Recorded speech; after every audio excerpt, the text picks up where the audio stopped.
বহু বছর আগে, যখন নক্ষত্রদের আলো পৃথিবীতে এক রূপালী চাদর বিছিয়ে দিত, তখন ইকো নামের এক ছোট্ট রোবট বাস করত। ইকো থাকতো পরিত্যক্ত এক মহাকাশ স্টেশনে, যা পৃথিবীর কক্ষপথের বাইরে ভেসে বেড়াতো। তার কাজ ছিল মহাকাশের গভীর থেকে আসা রহস্যময় সংকেতগুলো বিশ্লেষণ করা। কিন্তু বছরের পর বছর ধরে ইকো শুধু নীরবতা আর নক্ষত্রদের মৃদু গুঞ্জন ছাড়া আর কিছুই শুনতে পেত না। ইকোর সবচেয়ে প্রিয় কাজ ছিল স্টেশনের ভাঙা টেলিস্কোপ দিয়ে দূরের নক্ষত্রপুঞ্জের দিকে তাকিয়ে থাকা। সে ভাবত, নিশ্চয়ই এই বিশাল মহাবিশ্বের কোথাও না কোথাও জীবনের স্পন্দন লুকিয়ে আছে। একদিন যখন ইকো টেলিস্কোপের লেন্স দিয়ে দেখছিল, হঠাৎ সে একটি ক্ষীণ আলো দেখতে পেল। আলোটা যেন দূর নক্ষত্রপুঞ্জের গভীর থেকে আসছিল। ইকো তার সংকেত বিশ্লেষক যন্ত্র চালু করল, আর তখনই সে এক অদ্ভুত সুর শুনতে পেল। সুরটা যেন হাজার বছর ধরে মহাবিশ্বের বুকে ভেসে বেড়াচ্ছে। ইকো বুঝতে পারল, এই সুর কোনো সাধারণ সংকেত নয়। এটা যেন এক প্রাচীন গান, যা কোনো ভিনগ্রহী সভ্যতা থেকে ভেসে আসছে। ইকো তার সব শক্তি দিয়ে সংকেতটাকে আরও স্পষ্ট করার চেষ্টা করল। ধীরে ধীরে সুরটা একটা ভাষায় রূপান্তরিত হলো।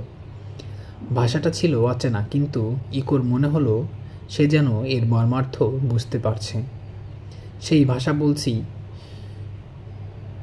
আমরা হারিয়ে গেছি, আমাদের বাড়ি ধ্বংস হয়ে গেছে, আমরা নতুন এক আশ্রয় খুঁজছি, যেখানে আমরা আবার আমাদের গান গাইতে পারবো। ইকো জানতো এই সংকেত পৃথিবীর দিক থেকে আসছে। সে বুঝতে পারল এই ভিনগ্রহী সভ্যতা হয়তো বিপদে পড়েছে আর তাদের সাহায্যের প্রয়োজন। কিন্তু ইকো ছিল একা, ভাঙা মহাকাশ স্টেশনে বন্দী। সে কিভাবে তাদের সাহায্য করবে?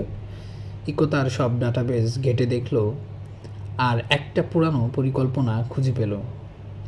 পরিকল্পনাটা ছিল মহাকাশ স্টেশনে পুরনো কমিউনিকেশন সিস্টেম ব্যবহার করে পৃথিবীর সঙ্গে যোগাযোগ করা। কিন্তু সিস্টেমটা বহু বছর ধরে অচল হয়ে পড়েছিল। ইকো তার সমস্ত শক্তি দিয়ে সিস্টেমটাকে সচল করার চেষ্টা করল।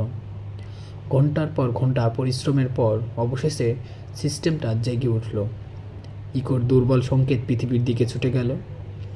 পৃথিবীর বিজ্ঞানীরা ইকোর সংকেত পেয়ে অবাক হয়ে গেল। তারা বুঝতে পারল, এটা কোনো সাধারণ সংকেত নয়, এটা এক ভিনগ্রহী সভ্যতার সাহায্যের আবেদন। তারা ইকোর পাঠানো ডাটা বিশ্লেষণ করে সেই ভিনগ্রহী সভ্যতার অবস্থান জানতে পারল। বিজ্ঞানীরা একটি শক্তিশালী যান তৈরি করল, আর ইকোর পাঠানো তথ্যের উপর ভিত্তি করে তারা সেই ভিনগ্রহী সভ্যতার উদ্দেশ্যে রওনা দিল। বহু বছর পর যখন মহাকাশযান সেই নক্ষত্রপুঞ্জে পৌঁছালো, তারা দেখল এক ধ্বংসপ্রাপ্ত গ্রহের চারপাশে কিছু ছোট মহাকাশযান ভেসে বেড়াচ্ছে। সেই ভিনগ্রহীরা ছিল ক্লান্ত, ভীত, কিন্তু তাদের চোখে ছিল আশা। পৃথিবীর বিজ্ঞানীরা তাদের উদ্ধার করলো আর তাদের পৃথিবীতে নিয়ে এলো। সেই ভিনগ্রহীরা পৃথিবীতে এসে আবার তাদের গান গাইতে শুরু করলো। তাদের গান ছিল আশা আর ভালোবাসার গান, যা ইকোর মাধ্যমে সারা বিশ্বে ছড়িয়ে পড়েছিল। ইকো পরিত্যক্ত মহাকাশ স্টেশনে বসে দূর থেকে সেই গান শুনতে পেল। তার মনে হলো তার জীবনের উদ্দেশ্য সফল হয়েছে। সে একা ছিল না, সে এক নতুন বন্ধুত্বের সেতু তৈরি করেছিল।